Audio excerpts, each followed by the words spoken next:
ଯୋଗ हे परमंक जोग तुम्हें श्री जोग तुम्हें माँ परमंक मार्ग श्री मार्ग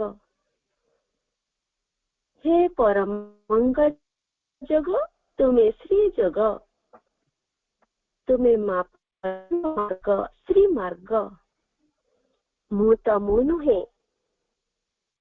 तुम्हें नुह मु अटे तुम्हें तुम्हें अटमु एबे नुहे केबे जानी नाही एबे नुहे केबे बोध हुए सृष्टिर पूर्वरु महाशून्य मध्ये बोध हुए सृष्टिर पूर्वरु महाशून्य मध्ये आम्भे दुहे एक होई सारी थिले एक दिव्यात्मार श्री जोग भवन रे होई श्री जोग हाँ हाँ होई श्री जोग। वंदे मातरम। भाई स्वागत आलोचना को प्रार्थना गोटे गाई था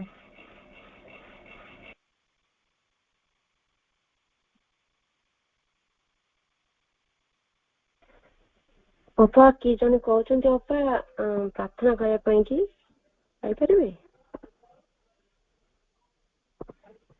शेषरे कहबा भाई प्रेजेंट हेलेनी आज्ञा आज्ञा भाई आलोचना स्वागत अपा आपण शेषरे गाइबे स्वागत प्रणाम।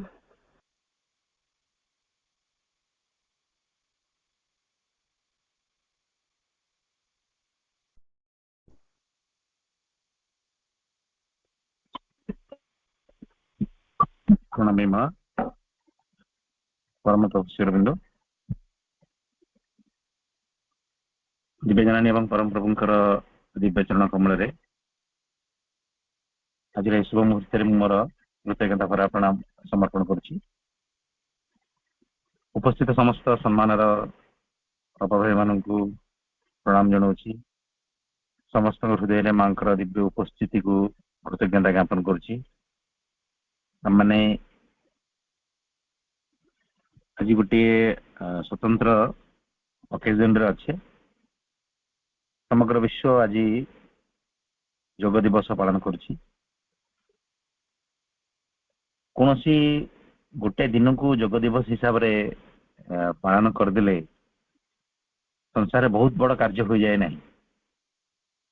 आम जो स्वतंत्र अभियात्रा रहीचु पूर्ण जगर अभियात्री आम माने परम प्रभुंकर से स्वतंत्र मंत्र आम समस्त से मंत्रटी सब आम हृदय स्पंदित हवा आवश्यक जे समग्र जीवनटी योग तथापि मानव चेतना मानव प्रवृत्ति प्रकृति जो अवस्था अच्छी मझे मझे ये सब उत्सव आवश्यकता रही गोटे गोटे रिमाइंडर आम मान प्रत्येक दिवस प्रत्येक ओकेजन आम मान गोटे रिमाइंडर से जो माने आध्यात्मिक पथरे थांती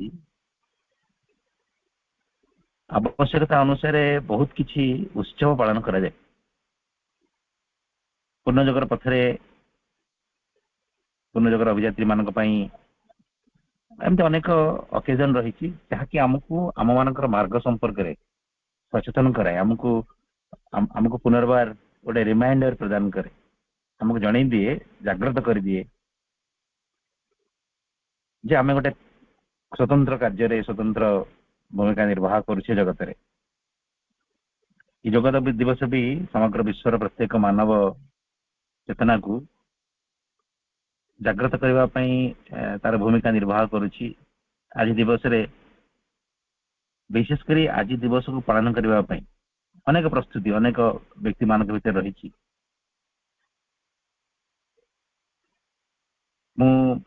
आज भी आज दिवस रे सेमती अनेक उत्साहप्रद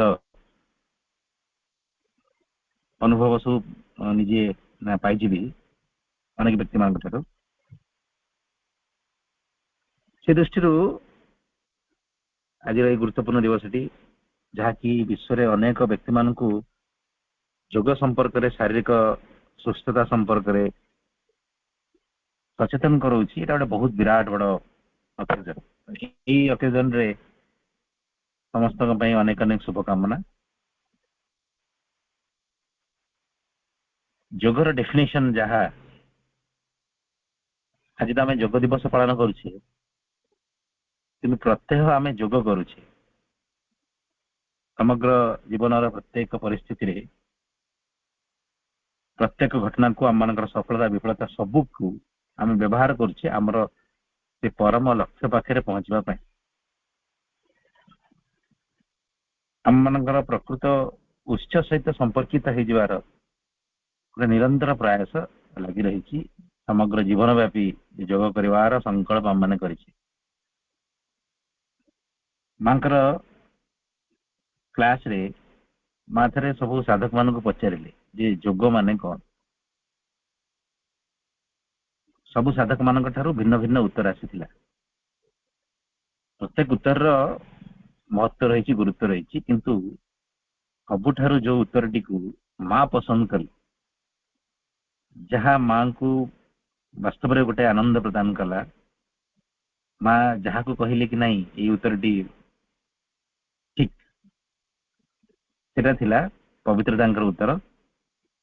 ଉତ୍ତର ହଉଛି ୟୋଗା ମିନ୍ସ ଟୁ ରିଟର୍ନ ହୋମ।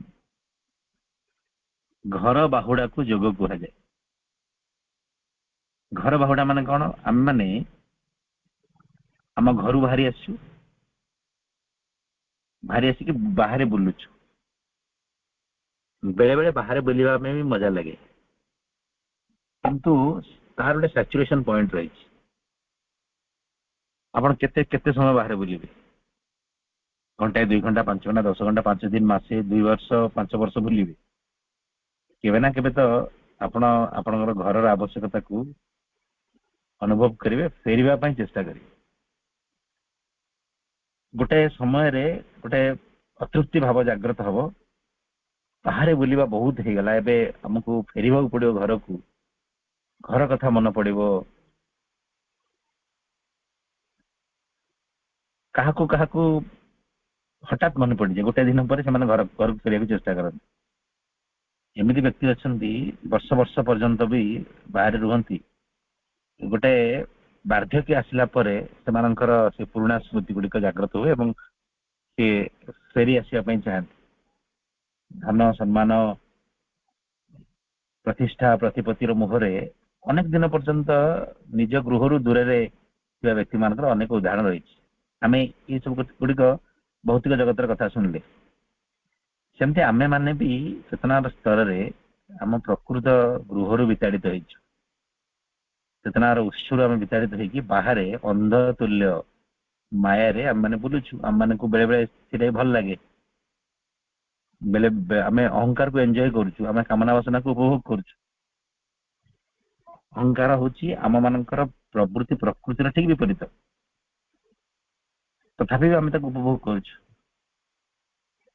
ଆମେ ମାନେ ଅଶାନ୍ତିର ସତ୍ତା ନୁହେଁ, ଆମେ ଶାନ୍ତର ଅବସ୍ଥାରୁ ଆସିଛୁ, ଆନନ୍ଦରୁ ଆସିଛୁ। ଆମେ ଯୋଉ ଭୂମିରୁ ଆସିଛୁ ସେ ଭୂମି କୃତଜ୍ଞତାରେ ଗଢା। ସେ ଭୂମିରେ ସବୁବେଳେ ଅଭିପ୍ସା ଜାଗ୍ରତ ଅବସ୍ଥାରେ ଥାଏ। ତଥାପି ବି ଆମେ ତାର ବିପରୀତ ଅବସ୍ଥାକୁ ଏଠି ଉପଭୋଗ କରୁଛୁ। ଅଶାନ୍ତିକୁ ଆମେ ଉପଭୋଗ କରୁଛୁ, ଅଜ୍ଞାନତାକୁ ଉପଭୋଗ କରୁଛୁ। ଆମେ ଅମରତ୍ୱର ଜୀବ, ତଥାପି ବି ଆମେ ରୋଗ ଯନ୍ତ୍ରଣା ଦୁଃଖ କଷ୍ଟକୁ ଗୋଟେ ପ୍ରକାର ଉପଭୋଗ କରୁଛୁ। ତାରି ଭିତରେ ସଂସାର ଚାଲିଛି, କିନ୍ତୁ ତାର ସାଚୁରେସନ ପଏଣ୍ଟ ଅଛି। ଗୋଟେ ସମୟରେ ସମସ୍ତଙ୍କ ଭିତରେ ଗୋଟେ ଅତୃପ୍ତି ଭାବ ଜାଗ୍ରତ ହୁଏ ଯେ ନା ଇଟ୍ ଇଜ ଟୁ ମଚ୍, ଆଉ ନୁହଁ। ସେଇ ସମୟରେ ଘରକୁ ଫେରିବାର ଗୋଟେ ଆଗ୍ରହ ଭିତରେ ଜାଗ୍ରତ ହୁଏ, ଯାହାକୁ ଆମେ ଆଧ୍ୟାତ୍ମିକ ଭାଷାରେ ବୁଝିବା ପାଇଁ ଚେଷ୍ଟା କଲେ ଆସ୍ପିରେସନ। ଘରକୁ ଫେରିବାକୁ ଯୋଗ କୁହାଯାଏ। ୟୋଗା ମିନ୍ସ ଟୁ ରିଟର୍ନ ହୋମ। ଆମେ ମାନେ ଯୋଉ ସେଲ୍ଫ ଅବଜରଭେସନ ର ଆଲୋଚନା ସହିତ ଅଭ୍ୟାସ ଆରମ୍ଭ କରିଲେ, ସେଇଟା ବି ଆମେ ଧୀରେ ଧୀରେ ଆମ ଘରକୁ ଫେରିବାର ପ୍ରୟାସ କରୁଛୁ। ବାହାର ଚେତନାର ସ୍ପର୍ଶରେ ଆମେ ବାହାରେ ବୁଲୁଛୁ ଏବଂ କିଛି ସମୟ ପରେ ସେ ବାହାର ଚେତନାଟି ବାସ୍ତବ ନୁହଁ, ସେ ଆମମାନଙ୍କର ପ୍ରକୃତ ସତ୍ତା ନୁହଁ। ସତ୍ୟତମ ଦୃଷ୍ଟିରୁ ଆମର ପ୍ରକୃତ ସତ୍ତା ପାଇ ବାହ୍ୟ ସତ୍ତା ମାନଙ୍କର ଗୋଟେ କେନ୍ଦ୍ରୀୟ ସ୍ତର ରହିଛି, ଯାହାକି ଅନ୍ୟ ଗୋଟେ ବାସ୍ତବ ସତ୍ତା ସହିତ ନିୟନ୍ତ୍ରଣ ହଉଛି। ସେ ସତ୍ତାଟି କିଏ? ଆମେ ମାନେ ପ୍ରାଥମିକ ଅବସ୍ଥାରେ ତା ସହିତ ଅପରିଚିତ, ସେଇ ଅପରିଚିତ ପ୍ରକୃତ ବାସ୍ତବ ସତ୍ତାକୁ ଖୋଜିବାର ଯୋଉ ପ୍ରୟାସ, ତାହା ହଉଛି ଯୋଗ, ଯାହାକି ଆମେ ମାନେ ଆରମ୍ଭ କରିଛେ। ଏବଂ 2ଟି ସେସନ ଆମର ଏଇ ସେଲ୍ଫ ଅବଜରଭେସନ ଉପରେ ପୂର୍ବରୁ ଆଲୋଚନା ରହିଛି। ଆମେ ଆଜିର ଆଲୋଚନାକୁ ଯୋଉଟା ଆମେ ଛାଡ଼ିଥିଲେ ସେଇଠୁ ଆଗକୁ ବଢେଇବା।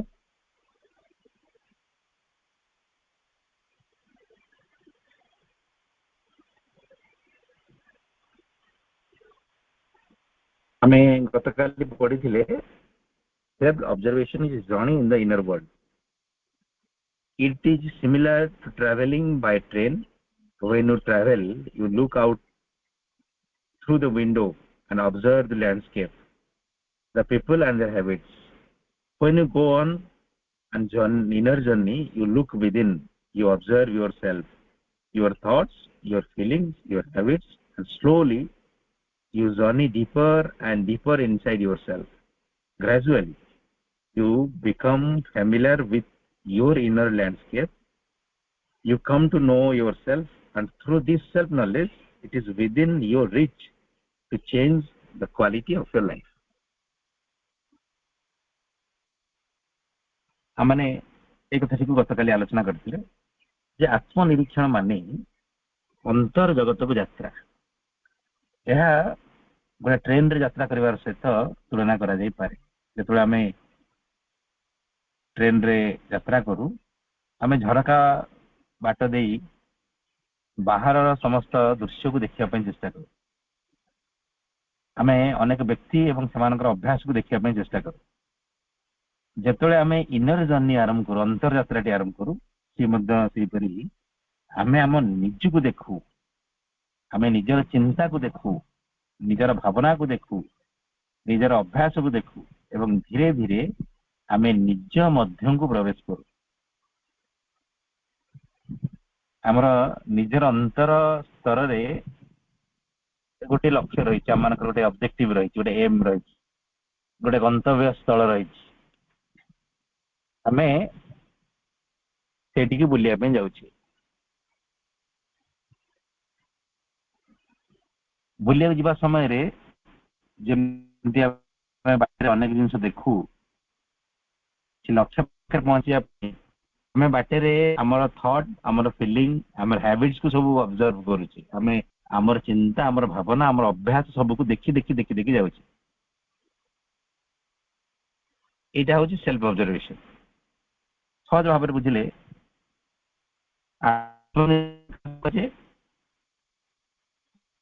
ନିଜର ଚିନ୍ତା, ନିଜର ଭାବନା ଏବଂ ନିଜର ଅଭ୍ୟାସକୁ ନିରୀକ୍ଷଣ କରିବା ହଉଛି ଆତ୍ମନିରୀକ୍ଷଣ। ସେ ଆତ୍ମନିରୀକ୍ଷଣର ପରବର୍ତ୍ତୀ ଅବସ୍ଥାଟି କଣ? ଆତ୍ମପ୍ରାପ୍ତି। ତାମାନେ ଆମର ଚିନ୍ତା, ଆମ ଭାବନା, ଆମର ଅଭ୍ୟାସକୁ ନିରୀକ୍ଷଣ କରି କରି ଆମେ ନିଜକୁ ଜାଣିବା ବା ଆମର ନିଜକୁ ଆମେ ପାଇବା। ଏଇଟା ସହଜ ଭାବରେ ବୁଝିଲେ ସେ ହିଁ ବୁଝି ହବ। ଆମେ ନିଜକୁ, ନିଜର ଚିନ୍ତା, ନିଜର ଭାବନା, ନିଜର ଅଭ୍ୟାସକୁ ଅବଜର୍ଭ କରୁଛେ। ଆମମାନେ ସମସ୍ତେ ଅନ୍ୟର କଥାଟିକୁ ଅବଜର୍ଭ କରିବା ପାଇଁ ଅଭ୍ୟସ୍ତ। ଆମ ସମସ୍ତଙ୍କର ଅଭ୍ୟାସ ରହିଛି। ଆମ ସାମ୍ନାରେ ଜଣେ ବ୍ୟକ୍ତି କି ଚାଲିଗଲେ ଆମେ ସାଙ୍ଗେ ସାଙ୍ଗେ ଅବଜର୍ଭ କରୁଛୁ। ତାଙ୍କର ଚାଲି ଚଳନ, ତାଙ୍କର କଥାବାର୍ତ୍ତା, ତାଙ୍କର ଶାରୀରିକ ଗଠନ, ତାଙ୍କର ବସ୍ତ୍ର ଇତ୍ୟାଦି ଆମେ ଅବଜର୍ଭ କରୁଛୁ। ସେ କିଛି ସମୟ ଆମ ପାଖରେ ରହିବେ, ଆମର ଅବଜର୍ଭେସନ ଆହୁରି ବଢିବ। ଆମେ ରାସ୍ତାରେ କୌଣସି ସ୍ପଟରେ ଅପେକ୍ଷା କରୁଛୁ, ଜଣେ ବ୍ୟକ୍ତି ଆସିକି ପାଖରେ ବସିଲେ, କିଛି ସମୟ ରହିଲେ, ପାଖରୁ କିଛି ଖାଦ୍ୟ ପଦାର୍ଥ ଆଣିକି ଖାଇଲେ, କିଛି କାହା ସହିତ କଥା ହେଲେ, ତାଙ୍କର ବ୍ୟାଗରୁ କିଛି ଜିନିଷ ବାହାର କଲେ, ଦେଖିଲେ, କିଛି ଗୋଟେ ପୁସ୍ତକ ବାହାର କଲେ, ପଢିଲେ। ଆମେ ଧୀରେ ଧୀରେ ସବୁ ଜାଣିବା। ତାଙ୍କର ମୁହଁ ପୋଛିବା ପାଇଁ ତାଙ୍କର ବ୍ୟାଗରୁ ସେ ଗୋଟେ ରୁମାଲ ବାହାର କଲେ, ସେ ରୁମାଲର କଲର ବି ଆମେ ଜାଣିଥିବା। ଆମେ ଜାଣିଛୁ ଗୋଟେ ହ୍ୱାଇଟ୍ କଲର ରୁମାଲ ସେ ବାହାର କଲେ। ପୁସ୍ତକ ବାହାର କଲେ ପଢିବା ପାଇଁ, କିଛି ସମୟ ସେ ଆମ ପାଖରେ ରହିକି ସେ ପଢିଲେ। ଆମେ ସମସ୍ତେ ଏ କଥା ଜାଣିବା ପାଇଁ ଚେଷ୍ଟା କରୁନୁ ଯେ କୋଉ ବହିଟି ସେ ପଢୁଛନ୍ତି, କୋଉ ବହି ସେ ପଢୁଛନ୍ତି। ଆମେ ଅବଜର୍ଭ କରୁ। ଏଇଟା ଆମ ମାନଙ୍କର ସ୍ୱାଭାବିକ ଅଭ୍ୟାସ। ସେଇ କଥାଟିକୁ ଆମେ କେବଳ ଟିକେ ପରିବର୍ତ୍ତନ କରିଦେଉଛି। ଆମେ ନିଜକୁ ଅବଜର୍ଭ କରୁଛେ କଣ ମୁଁ ଚିନ୍ତା କରୁଛି। ଯେମିତି ଆଉ ଜଣେ ବ୍ୟକ୍ତି ମୋ ଆଡେ ଟିକେ ନିରୀକ୍ଷଣ କରିକି ଅନେଇବେ, ମୁଁ ଭାବିବି ନା କଣ ଚିନ୍ତା କରୁଛି ମୋ ବିଷୟରେ। ଅନେକ ମନଗଢା କଥା ବି ଆମେ ଚିନ୍ତା କରିବା ଆରମ୍ଭ କରିଦେବୁ, ବୋଧହୁଏ ସେ ମୋ ବିଷୟରେ ଏଇଆ ଭାବୁଛି,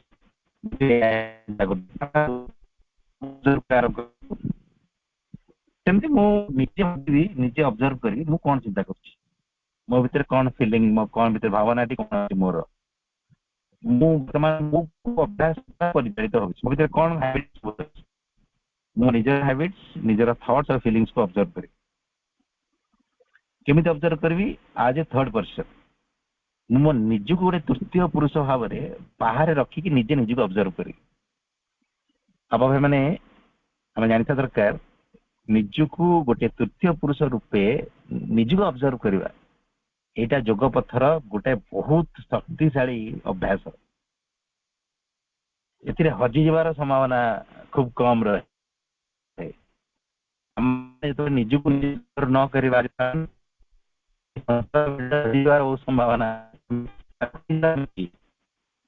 ଆମେ ହଜିଯିବା ପୁରା। ଯେମିତି ରାସ୍ତାରେ ଅନ୍ୟମନସ୍କ ହେଇକି ଜଣେ ଲୋକ ବୁଲୁଛି, ସେ ତାର ହଜିଯିବାର ଅନେକ ସମ୍ଭାବନା ରହିଛି। କିଛି ଦିନ ପୂର୍ବରୁ ମୁଁ ଗୋଟେ ଉଦାହରଣ ଦଉଛି କଥାଟି ବୁଝିବା ପାଇଁ। ଜଣେ ଆମ ଅଞ୍ଚଳର ଜଣେ ବ୍ୟକ୍ତି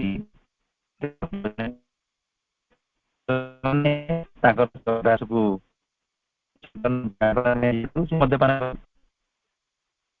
ଥରେ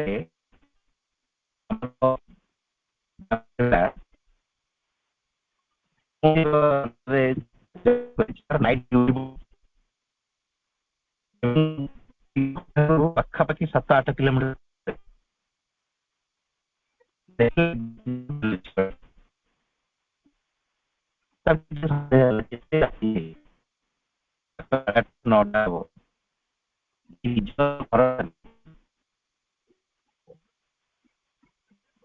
ସାଢେ 8-9ଟା ହବ ନିଜ ଘର ଠାରୁ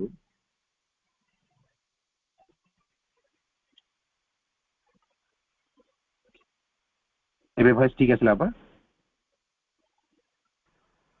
ହଁ ଭାଇ ଆସିଲା। ମୁଁ ପୂର୍ବରୁ ଟିକେ ଆଲୋଚନାଟି ଆରମ୍ଭ କରୁଛି। ମୁଁ ଉଦାହରଣ ଦଉଥିଲି ଜଣେ ମଦ୍ୟପଙ୍କର କଥାଟି। ସନ୍ଧ୍ୟାବେଳେ ପ୍ରତ୍ୟହ ସିଏ ମଦ୍ୟପାନ କରନ୍ତି। ମଦ୍ୟପାନ ପରେ ତାଙ୍କ ଘରକୁ ଫେରନ୍ତି। ଦିନେ ସେଇ ସାହିର ଗୋଟେ ପିଲାଟିଏ ଯେ କୌଣସି ଏକ ସ୍ଥାନରେ ଚାକିରି କରିଛି ଏବଂ ତାର ନାଇଟ୍ ଡ୍ୟୁଟି ସେଦିନ ଅଛି। ସେ 8:30-9ଟା ହବ ଏ ସମୟ, ତାର ଡ୍ୟୁଟିକୁ ଯିବା ସମୟରେ ଦେଖିଲା ତାଙ୍କର ଘରଠାରୁ ପାଖାପାଖି 7-8 କିଲୋମିଟର ଦୂରରେ ସେ ଗୋଟେ ଭିନ୍ନ ଦିଗରେ, ତାଙ୍କ ଘରର ଠିକ ବିପରୀତ ଦିଗରେ ଚାଲୁଛନ୍ତି ଏବଂ ବିଶେଷ କିଛି ଭଲ ବସ୍ତ୍ର ବି ପିନ୍ଧି ନାହାନ୍ତି, ଗୋଟେ ଲୁଙ୍ଗି ଗାମୁଛାଟିଏ ପିନ୍ଧିଛନ୍ତି। ତ ସେ ପିଲାଟି ଟିକେ ସନ୍ଦେହ କଲା, କହିଲା ଇଏ ଏଠି ଏତେ ରାତିରେ ଲୁଙ୍ଗି ଗାମୁଛା ପିନ୍ଧିକି ଇଆଡେ କୁଆଡେ ଯାଉଛନ୍ତି। ସେ ଗାଡି ନେଇକି ତାଙ୍କ ପାଖରେ ରୋକିଲା। କହିଲେ ଦାଦା ଆପଣ କୁଆଡେ ଯାଉଛନ୍ତି? ସେ ହସିଲେ, ଯାଉ କୁଆଡେ ତୁ ଯାଉଛୁ? ଡ୍ୟୁଟି ନା? ହଁ। ନା ଆପଣ କୁଆଡେ ଯାଉଛନ୍ତି? ନା ମୁଁ ଘରକୁ ଯାଉଛି। ସେ ପଚାରିଲା ଘରକୁ ଯାଉଛ, କୁଆଡେ ଯାଉଛ? ନା ଇଆଡେ ଆମ ଘର। ଘର ପାଖରେ ଗୋଟେ କୌଣସି ଏକ ଲ୍ୟାଣ୍ଡସ୍କେପ, କୌଣସି ଏକ ଲ୍ୟାଣ୍ଡମାର୍କ କଥା ସେ କହିଲେ। ଏଇଠି ବା ଏଇ ତାଙ୍କ ଘର, ଆଙ୍କ ପରେ ଆମ ଘର ଆସିବ। ସେ ସବୁ ପିଲାଟି ଯେତେ ବୁଝେଇବା ପାଇଁ ଚେଷ୍ଟା କଲା, ସେ ବୁଝିଲେନି। ଇଏ ଦେଖିଲା ରାତି ଏତେ ହେଲାଣି, ସେଭଳି ନିଶା ଅବସ୍ଥାରେ ତାଙ୍କର ଘରକୁ ଯିବାକୁ ଅଲରେଡି 7-8 କିଲୋମିଟର ଆଗକୁ ପଳେଇ ଆସିଲେଣି, ଆହୁରି ବି ଆଗକୁ ଚାଲୁଛନ୍ତି। ତାଙ୍କର ନିଶା ଓହ୍ଲେଇଲା ବେଳକୁ 15-17 କିଲୋମିଟର କୁଆଡେ ଯାଇ କଣ ହେଇଥିବ, ତାପରେ ବି ନିଶା ଅବସ୍ଥାରେ ଅଛନ୍ତି। ରାସ୍ତାରେ ଏପର୍ଯ୍ୟନ୍ତ ଆସିଲେ କିନ୍ତୁ କିଛି ହେଇନି ତ ହେଇନି, ଆଗକୁ ହୁଏତ ଆକ୍ସିଡେଣ୍ଟ ହେଇପାରେ, କଣ ହେଇପାରେ, କଣ ବିପଦର ସମ୍ଭାବନା ରହିଛି। ତ ସେ ପିଲାଟି କହିଲା ଠିକ ଅଛି, ତୁମ ଘର ତ ଆଉ ଟିକେ ଆଗକୁ, ତୁମେ ଗାଡିରେ ବସ, ମୁଁ ଛାଡ଼ିଦେବି।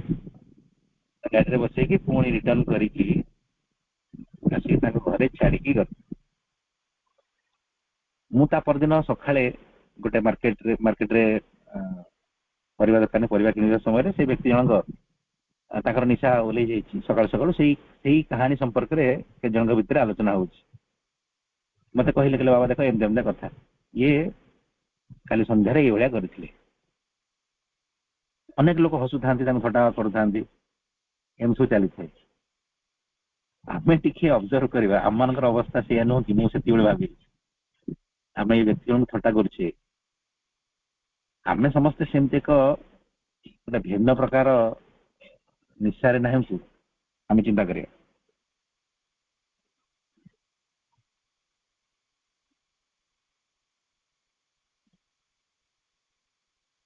ଆମେ ବି ନିଶାସକ୍ତ ଅବସ୍ଥାରେ କୁଆଡେ ଯିବା କଥା କୁଆଡେ ଯାଉଛୁ, କଣ ଗୋଟେ ବିଷୟବସ୍ତୁ ନୁହନ୍ତି ଆରମ୍ଭ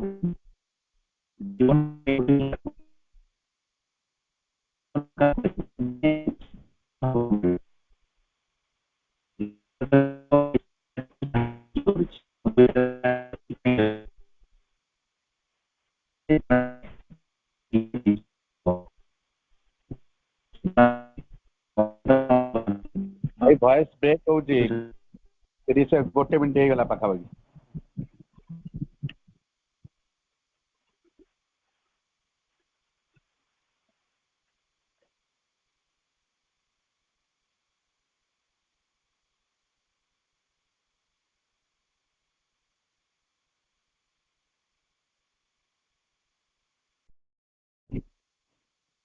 ଏବେ ଆଶା କରୁଛି ଭଏସ ଠିକ ଥିବ।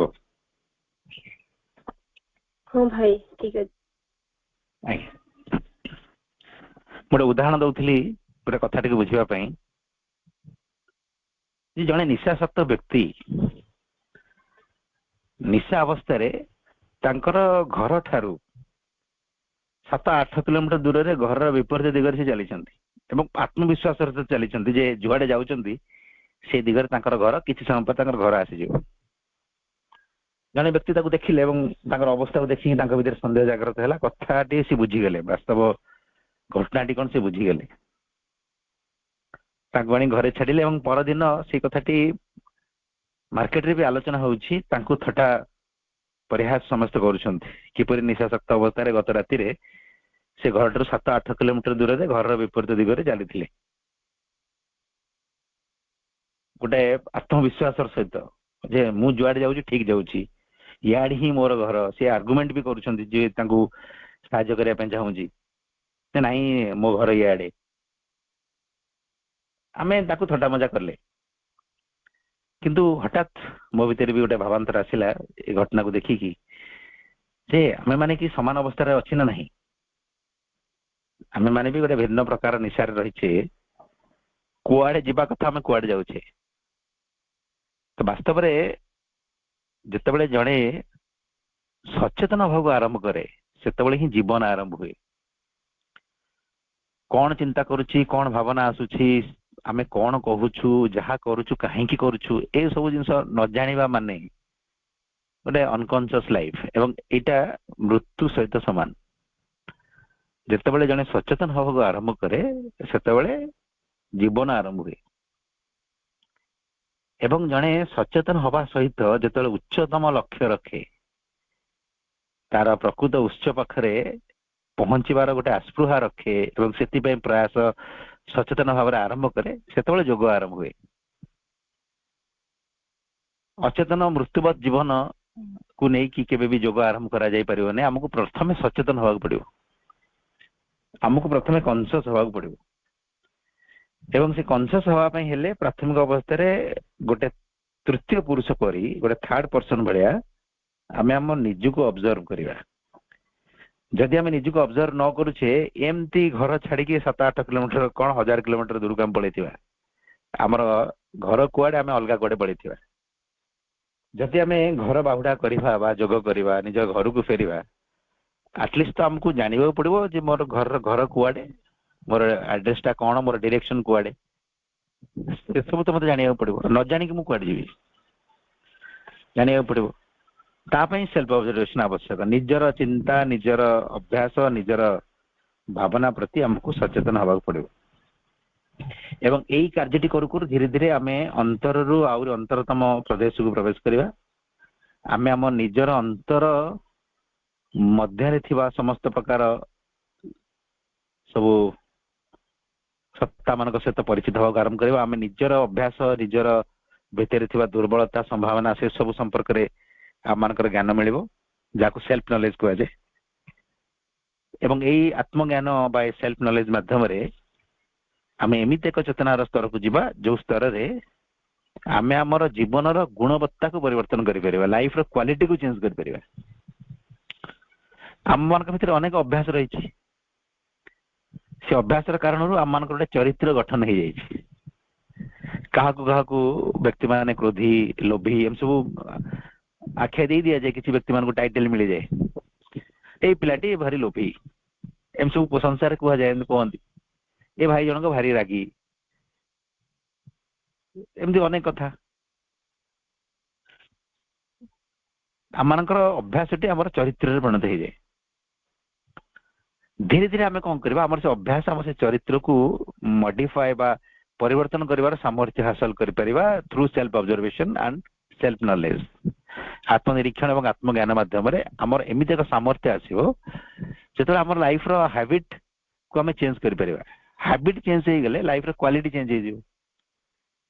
ଆମେ ସମସ୍ତେ କେତେ କେତେ ବଡ ବଡ କ୍ୱାଲିଟେଟିଭ ଲାଇଫକୁ ଦେଖିଛେ। ଏଇ ଦୃଷ୍ଟିରୁ ଆମମାନଙ୍କର ସୌଭାଗ୍ୟ ବହୁତ ଉର୍ଦ୍ଧ୍ୱତମ ସ୍ତରର। ଆମେ ମାନେ ବାବାଜୀ ମହାରାଜଙ୍କର ଲାଇଫର କ୍ୱାଲିଟିକୁ ଅବଜର୍ଭ କରିଛେ। ଯୋଉମାନେ ତାଙ୍କୁ ଦେଖିବାର, ତାଙ୍କ ସହିତ କାମ କରିବାର ସୌଭାଗ୍ୟ ପ୍ରାପ୍ତ କରିଛନ୍ତି, ସେମାନେ ତ ବହୁତ ଭାଗ୍ୟବାନ। ଆମେମାନେ ବି କମ ଭାଗ୍ୟବାନ ନୁହଁ, ଯୋଉମାନେ ତାଙ୍କର ଜୀବନୀ ପଢିଛେ, ଯୋଉମାନେ ତାଙ୍କ ବିଷୟରେ ଅନ୍ୟମାନଙ୍କଠୁ ବି ଶୁଣିଛେ। ମୁଁ ଥରେ ମାତ୍ର ବାବାଜୀ ମହାରାଜଙ୍କୁ ଅତି କୁନି ବୟସରେ ଦେଖିଛି। ତାହା ତ ସ୍ମରଣରେ ନାହିଁ ସେ ଦେଖିବା ପାଇଁ କେମିତିଆ, କେବଳ ତାଙ୍କର ସେଇ ଡେଟ୍ ମାନେ ସେଇ ସମୟରେ ଏମିତି ଅକେଜନ ଥିଲା, ମୁଁ ଦେଖିଥିଲି ବୋଲି ମୁଁ ଜାଣିଛି ଅନ୍ୟମାନଙ୍କ ଠାରୁ। ଗୋଟେ କ୍ୱାଲିଟେଟିଭ ଲାଇଫ, ପ୍ରପତିଙ୍କର ଗୋଟେ କେତେ ମାନେ ଅଦ୍ଭୁତ ସ୍ତରର ଗୋଟେ ଜୀବନ ଆମମାନେ ସମସ୍ତେ ଅବଜର୍ଭ କରିଛୁ, ଜାଣିଛୁ, ତାଙ୍କର ଜୀବନୀ ପଢିଛୁ। ଆମେ ଏମପି ପଣ୍ଡିତଙ୍କର ଲାଇଫ ହିଷ୍ଟ୍ରି ପଢିବା, ପବିତ୍ର ତାଙ୍କର ଲାଇଫ ହିଷ୍ଟ୍ରି ପଢିବା, ଚମ୍ପକଲାଲଙ୍କର ଲାଇଫ ହିଷ୍ଟ୍ରି ପଢିବା, କେଡେ କେଡେ ବଡ କ୍ୱାଲିଟେଟିଭ ଲାଇଫର ଉଦାହରଣ ଆମମାନଙ୍କ ସାମ୍ନାରେ ରହିଛି। କି ଅଦ୍ଭୁତ ଜୀବନ ସେମାନଙ୍କର। ଗୋଟେ ଗୋଟେ ଘଟଣା ତାଙ୍କର ଜୀବନ ସମ୍ପର୍କୀୟ ପଢିଦେଲେ କେତେ ଯେ ଉତ୍ସାହ ମିଳେ, ବେଳେବେଳେ ଆଶ୍ଚର୍ଯ୍ୟ ଲାଗେ ଯେ ଏମିତି ବି ଗୋଟେ ଏଇଭଳିଆ କ୍ୱାଲିଟିର ଲାଇଫ ବି ପସିବଲ। ଚମ୍ପକଲାଲଙ୍କର ବିଶେଷ କରି ଆପଣ ଲାଇଫ ହିଷ୍ଟ୍ରି ପଢିବେ, ଚମ୍ପକଲାଲଙ୍କ ସମ୍ପର୍କରେ ମା ନିଜେ ଆନ୍ଦିରାଙ୍କ ପାଖକୁ ଚିଠିରେ ତାଙ୍କର ସ୍ୱଭାବ ସମ୍ପର୍କରେ ବର୍ଣ୍ଣନା କରୁଛନ୍ତି। ଆମେ ମାଙ୍କର ନିଜର ଲେଖା,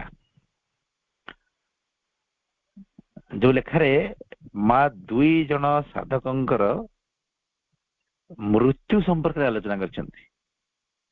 ସେ ଦୁଇ ଜଣ ସାଧକ, ଜଣେ ଅମୃତା ଏବଂ ଜଣେ ପବିତ୍ରଦା। ଉଭୟ ସାଧକ ମା ପାର୍ଥିବ ଶରୀରରେ ଥିବା ସମୟରେ ଶରୀର ତ୍ୟାଗ କରିଥିଲେ। ତ ସେଇ ଦୁଇ ଜଣ କିପରି ଶରୀର ତ୍ୟାଗ କଲେ, କିପରି ଏଇ ପାର୍ଥିବ ଜଗତର ସିନ୍ ରୁ ନିଜକୁ ବିଡ୍ର କଲେ, ତାକୁ ମା ନିଜେ ବର୍ଣ୍ଣନା କରିଛନ୍ତି। କେମିତି ପବିତ୍ରତାଙ୍କର ଉଭୟଙ୍କର କାହାଣୀ ଭିନ୍ନ ଭିନ୍ନ। ଜଷ୍ଟ ଖାଲି ଟିକେ ସାମାନ୍ୟ ଭାବରେ ସେ କଥାଟିକୁ ମୁଁ କହୁଛି। ଧ୍ୟାନସ୍ଥ ଅବସ୍ଥାରେ ସେମାନେ ଗୋଟିଏ ଗୋଟିଏ ସତ୍ତାକୁ ୱିଡ୍ର କରେଇକି ପ୍ରଭୁ ଏବଂ ମାଙ୍କର ମଧ୍ୟରେ ନିଜକୁ ସେ ମିଳାଇବାକୁ ଆରମ୍ଭ କଲେ ଏବଂ ସେଇ ପ୍ରୋସେସକୁ ମା ମଧ୍ୟ ଫଲୋ କରୁଥିଲେ। ଏଇ କାର୍ଯ୍ୟଟି କନସିୟସଲି ହଉଥିଲା। ଏଇଟା ପଢିଦେଲା ପରେ କେତେ ଉତ୍ସାହ ଲାଗୁଛି ଯେ କି ଅଦ୍ଭୁତ ସ୍ତରର ଗୋଟେ ଲାଇଫର କ୍ୱାଲିଟି ରହିଛି। ମାନେ ଜୀବନର କ୍ୱାଲିଟି କଣ ନାହିଁ, କଣ ଯେ ହେଇପାରେ, ଏଇଟା ଆମେ ଏଠୁ ଜାଣିପାରୁଥିବା। ଏଇଟା ଗୋଟେ ଆମର ଟାର୍ଗେଟ। ମୋ ଲାଇଫର କ୍ୱାଲିଟି ବି ବଢିବ ସେମିତି।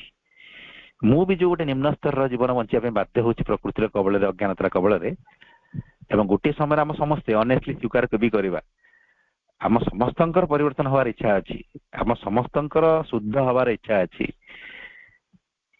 ସମସ୍ତଙ୍କର ଅଛି। କିନ୍ତୁ ବେଳେ ବେଳେ ଆମେ ଷ୍ଟ୍ରଗଲ କରୁଛେ।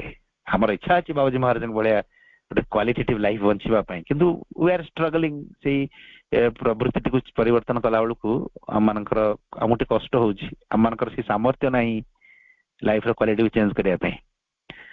ଏଠାରେ ପ୍ରଶ୍ନ, ସେ ସାମର୍ଥ୍ୟ ଆମମାନଙ୍କ ଭିତରେ ଆସିବ କେମିତି? ସାମର୍ଥ୍ୟ ଆବଶ୍ୟକ ନିଜକୁ ପରିବର୍ତ୍ତନ କରିବା ପାଇଁ।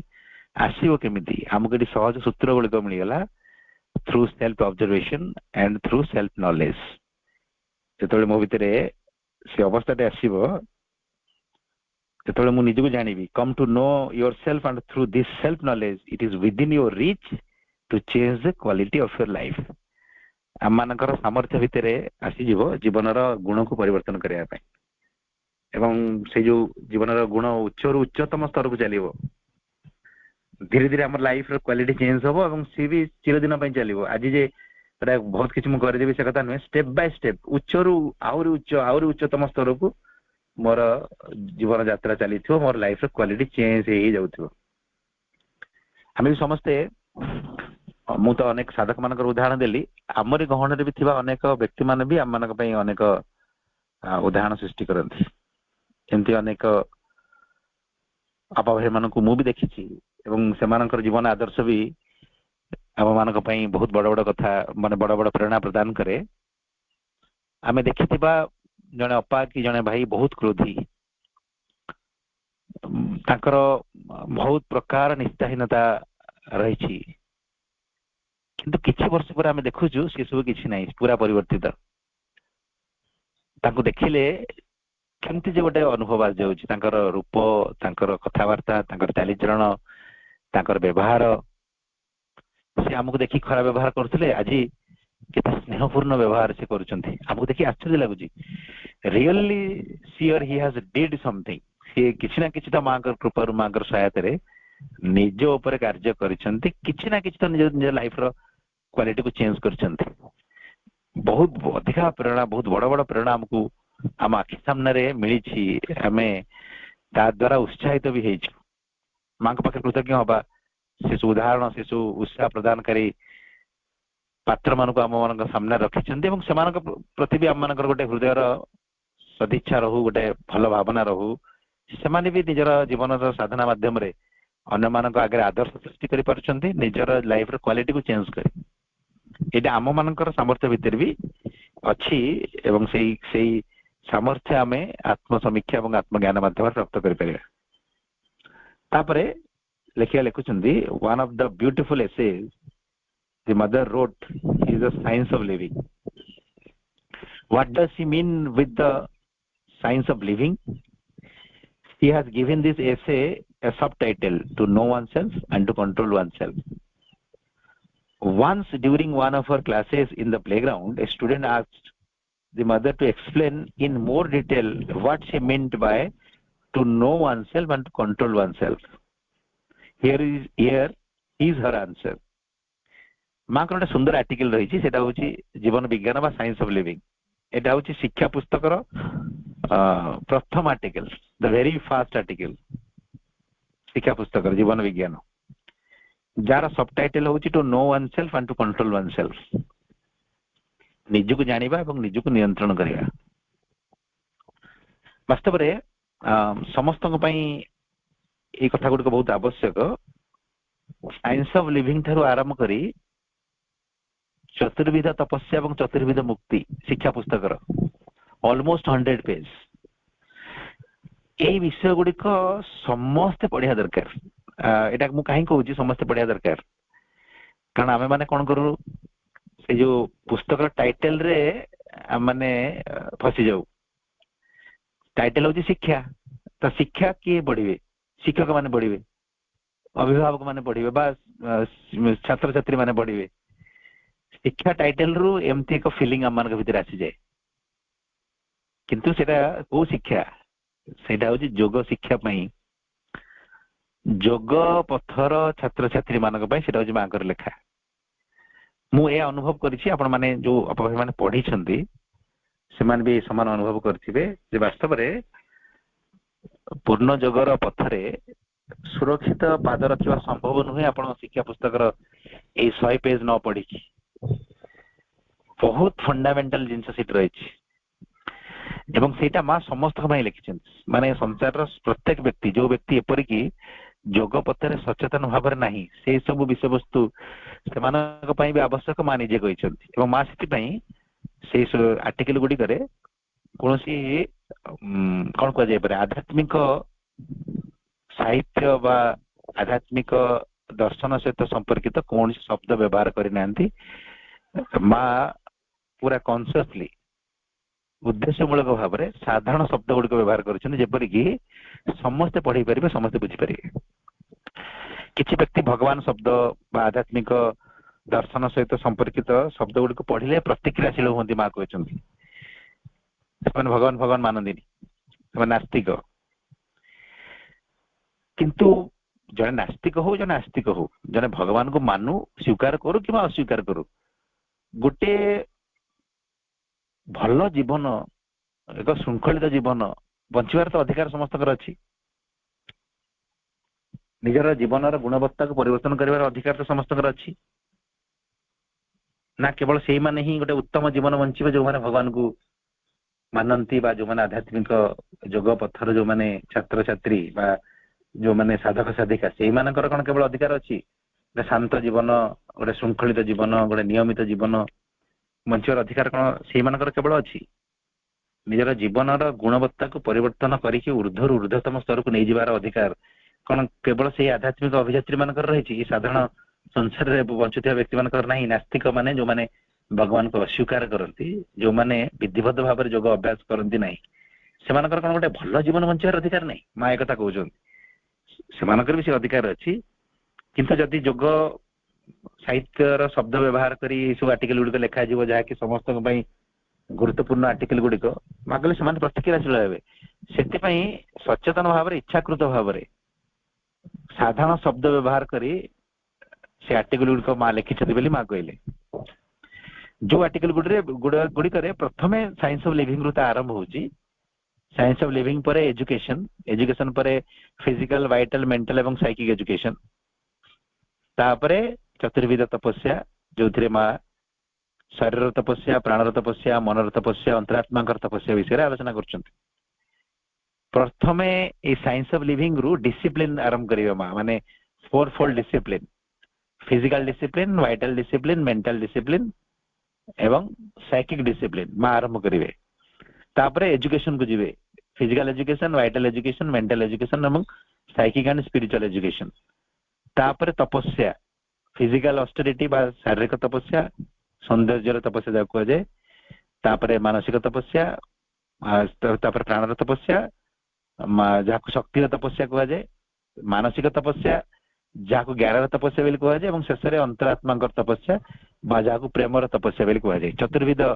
तपस्या पर चतुर्विध मुक्ति आम 4 फोल्ड वे समग्र सत्तार स्तर आम मुक्त अवस्था को जीवा गोटे हायर क्वालिटेटिव लाइफ बचापी सुजोग आसो समस्ते पढ़िया दरकार आटलिस्ट से 100 पेज तो परवर्ती कथा आटलिस्ट आम साइंस ऑफ लिविंग तो आरंभ करवा पड़ा जार सबटाइटल ये कहुचे जे to know oneself and to control oneself निजु जानिबा एवं निजु नियंत्रण करवा आत्मज्ञान एवं आत्म नियंत्रण से संपर्क रे माँ को गोटे प्रश्न पचरा जाइछि एवं प्लेग्राउंड क्लास रे माँ जो 100 पेज आर्टिकल रही तापरे 100 पेज आर्टिकल को लेकिन माँ को बहुत प्रश्न भी पचरा जाइछि जेमती साइंस ऑफ लिविंग रो प्रथम धाड़ीटी होछि an aimless life is an miserable life an aimless life is a miserable life गोटे लक्ष्यहीन जीवन सर्वदा एक दुखमय जीवन माँ को तारी पूरी प्रश्न करा जाइछि क्वेश्चन आंसर ए सुझ रही से प्रश्न पचरा गला जने पिला प्रश्न कला माँ को जे माँ निज को जानिबा निज को नियंत्रण करवा ए कथाटी को टिके विस्तारित भाव में आमको बुझाइया चेष्टा करंतु कृपा करंतु एवं आमको to know oneself and to control oneself आकु टिके भलो भाव में बुझांतु माँ तार उत्तर कहले this means to be conscious of one's inner truth, conscious of the different parts of one's being and their respective functions. You must know why you do this, why you do that. You must know your thoughts, your feelings, your activities, all your movements, of what you are capable, etc. And to know oneself is not enough. This knowledge must bring a conscious control. Akele ନିଜକୁ ଜାଣିବା ନିଜକୁ ନିୟନ୍ତ୍ରଣ କରିବା ମାନେ ନିଜର ଅନ୍ତର ସତ୍ତା ପ୍ରତି ସଚେତନ ହବା। ଆମ ଭିତରେ ଜଣେ ଦିବ୍ୟ ସତ୍ତା ରହିଛନ୍ତି ସେଥିପ୍ରତି ଆମେ ସଚେତନ ହବା। ସେତିକିରେ ବି ସରିଯାଉନି, ନିଜର ବିଭିନ୍ନ ପ୍ରକାର ସତ୍ତା ମାନଙ୍କ ସମ୍ପର୍କରେ ଏବଂ ସେମାନଙ୍କର କାର୍ଯ୍ୟ ଶୈଳୀ ସମ୍ପର୍କରେ ସଚେତନ ହବା। ଆମେ ଜାଣିବା ଯେ ଏଇ କାର୍ଯ୍ୟଟି ମୁଁ କାହିଁକି କରୁଛି, ଏଇଟା ହଉଛି ଗୁରୁତ୍ୱପୂର୍ଣ୍ଣ। ଆମେ କାମ ତ କରିଦଉଛୁ, ତୁ କାହିଁକି କଲୁ? ମୁଁ ଜଣେ ଅପାକୁ ଗାଳି କରିଦେଲି, କାହିଁକି ଗାଳି କଲି? ମୁଁ ଜଣକୁ ଦେଖିକି ତାଙ୍କ ପ୍ରତି ମୋର ଗୋଟେ ଆଫେକ୍ସନ କ୍ରିଏଟ ହେଲା, କାହିଁକି ତାଙ୍କ ପ୍ରତି ମୋର ଆଫେକ୍ସନ କ୍ରିଏଟ ହେଲା? ଆଜି ମୁଁ ଏଇ ଖାଦ୍ୟଟି ଖାଇବା ପାଇଁ ଚାହୁଁଛି, କାହିଁକି ଖାଇବା ପାଇଁ ଚାହୁଁଛି? ଆଜି ମୁଁ ଏଇ ଜିନିଷଟି କରିବା ପାଇଁ ଚାହୁଁଛି, ଏଇ ଜାଗାକୁ ଯିବା ପାଇଁ ଚାହୁଁଛି, କାହିଁକି ଯାଉଛି? ଆମେ ସେମିତି କରୁଛୁ କି? ଚିନ୍ତା କରୁଛୁ କି? କାମ କରିବା ପୂର୍ବରୁ, କଥା କହିବା ପୂର୍ବରୁ, ଖାଦ୍ୟ ଗ୍ରହଣ କରିବା ପୂର୍ବରୁ, କାହାକୁ କିଛି କୌଣସି ପ୍ରକାର ବ୍ୟବହାର କରିବା ପୂର୍ବରୁ ଆମେ ଗୋଟେ ସେକେଣ୍ଡ ଅଫ ଥଟ୍, କିଛି ପଛକୁ ହଟି ଆସିକି ଟିକେ ଚିନ୍ତା କରୁଛୁ କି?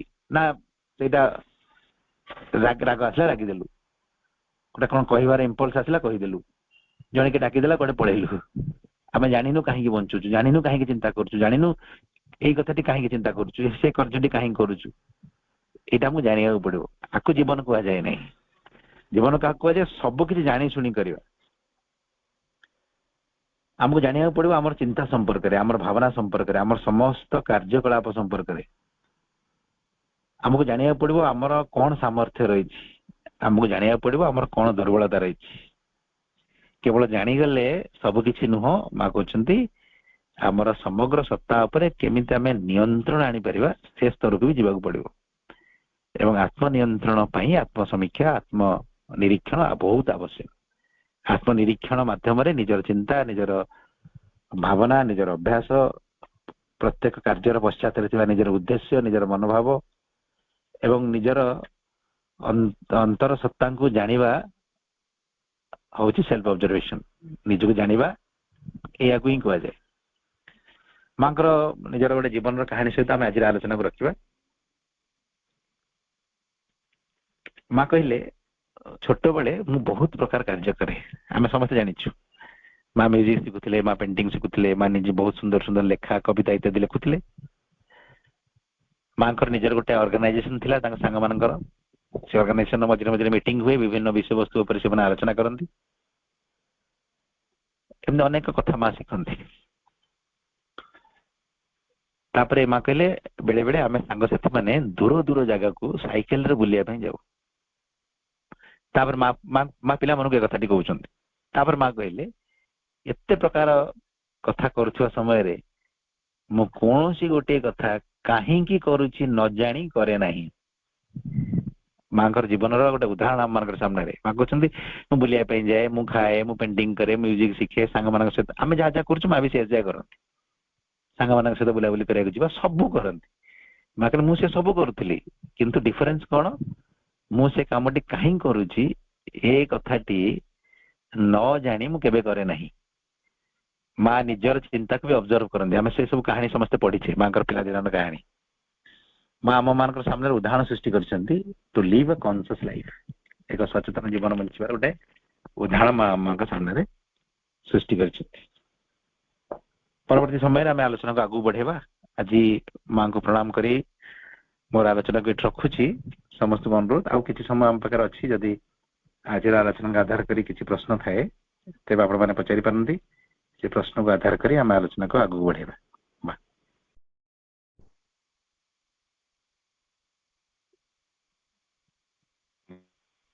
ଧନ୍ୟବାଦ ସନ୍ତୋଷ, ବହୁତ ସୁନ୍ଦର ପ୍ରଶ୍ନ। ପ୍ରକୃତିରେ ଆମ ସମସ୍ତଙ୍କର ତ ଏଇ ଅନୁଭବ ରହିଛି।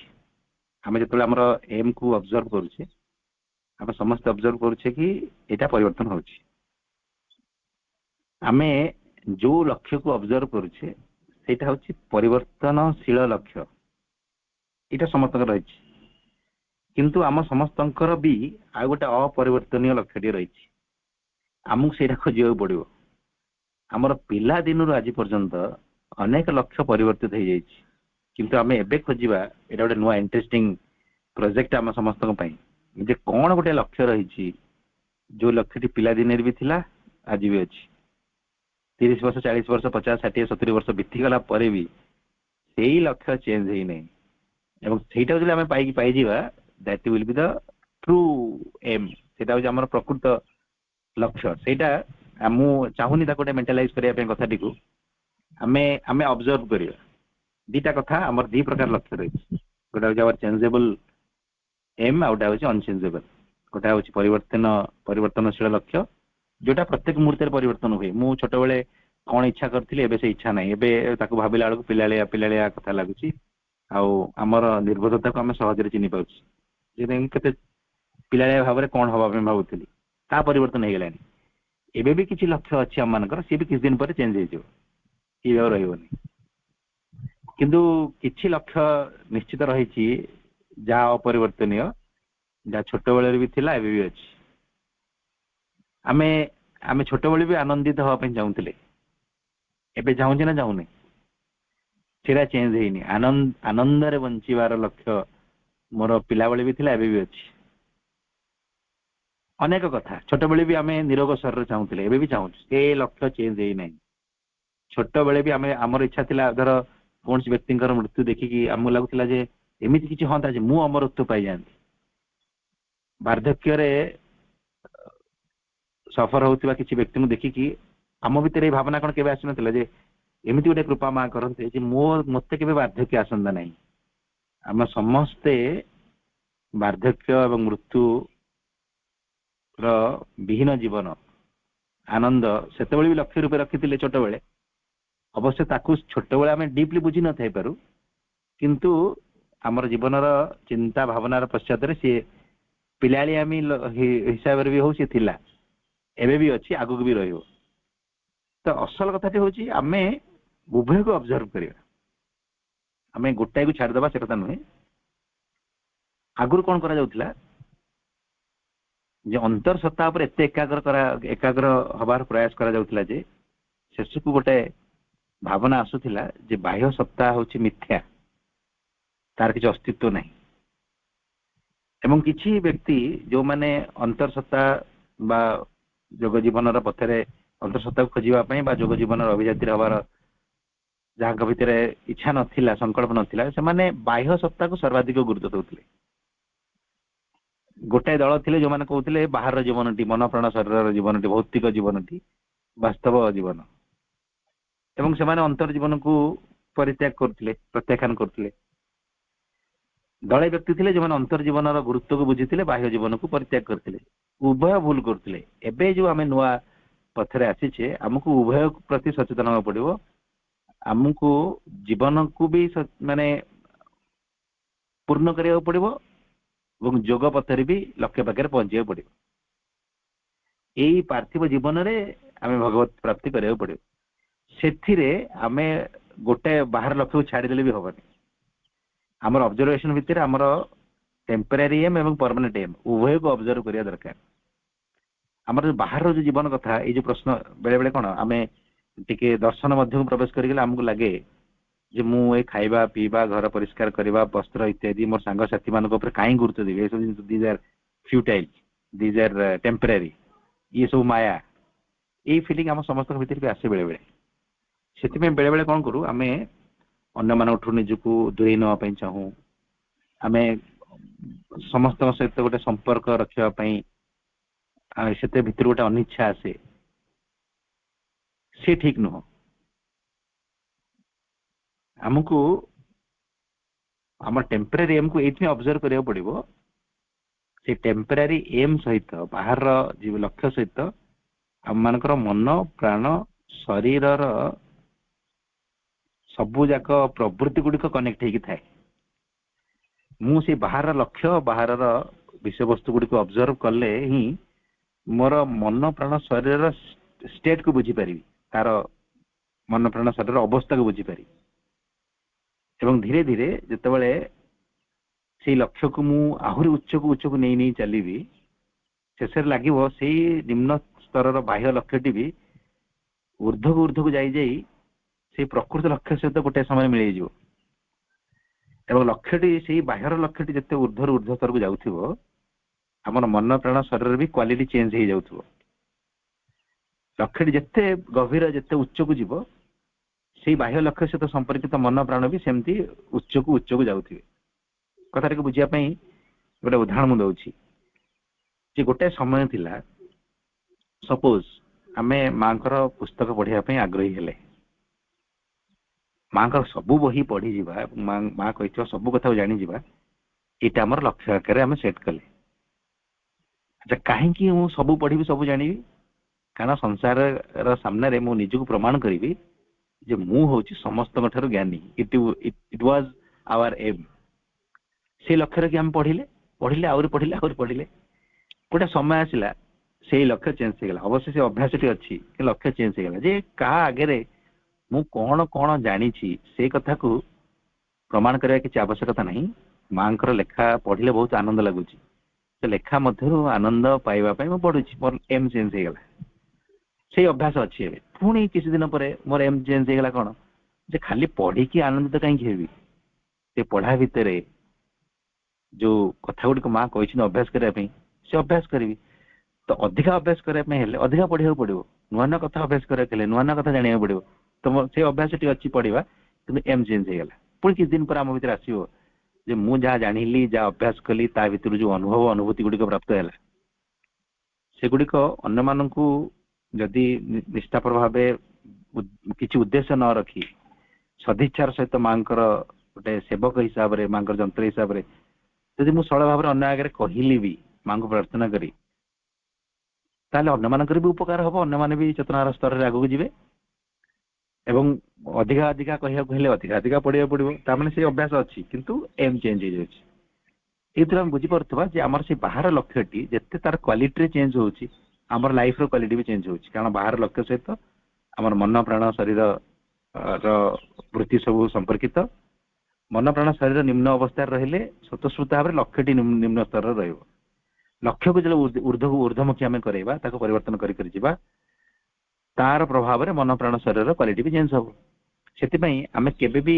एमती गोटे फिलोसफी भितर को प्रवेश कर नहीं जे मत केवल मोर से इनर एम ऑब्जेक्टिव को खोजार अच्छी बाहर लाइफ को नेग्लेक्ट करदेवी मु कौन चिंता करुच्ची कौन भावना अच्छी बाहर मोर जो टार्गेट सब रखी मोर एजुकेशन को लेकिन हो मोर कैरियर सक्सेस मनी मोर संसार को लेकिन हो मोर रिलेशनशिप मान को लेकिन हो जहाँ जहाँ सब रही ताकू संपूर्ण छाड़देवी से कथा नुह ताकू ऑब्जर्व करिवार अछि ताकू प्यूरिफाई करिवार अछि ताकू सेटू एस्केप करिवार नहीं ताकू त्याग करिवार नहीं ताकू त्याग करिवार नहीं हाँ एटा हमें मानुछे जे हमर बाह्य लाइफ रे बाह्य जीवन रे अनेक अशुद्धता रही सेतिरे अशुद्धता अच्छी बोली ताकू छाड़ी देवाटा ठीक नुह बरम ताकू शुद्ध करिवार प्रयास करिवाटा होची माने मोर चैलेंजिंग थिंग एवं एटा गोटे बेसी वर्दी जिनस आम आगे उदाहरण अच्छी सावित्री कहगला जे ये जो अर्दली लाइफ सत्यवान सहित ये जो पार्थिव जगत टी छाड़ दे स्वर्ग रे तांको सहित रह तांको से ऑप्शन दिया जायतिला से स्वीकार कले से कुछ नहीं मु एई जगत रे परफेक्शन पाई स्वर्ग रे परफेक्शन नुह मु सत्यवान सहित रही स्वर्ग रे नुह एई जगत रे अर्दली लाइफ ये पार्थिव भूमि रे ही मु तांको सहित चिरदिन रहा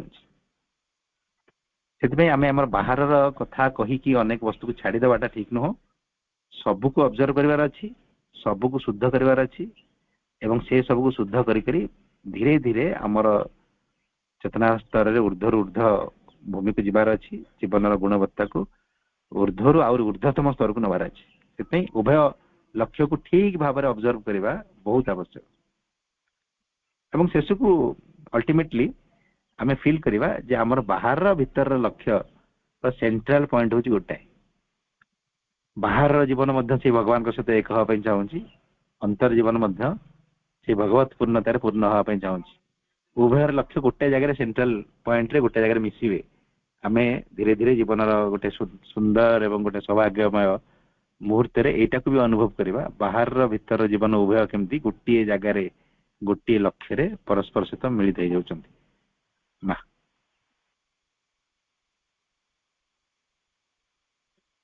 बहुत धन्यवाद भाई।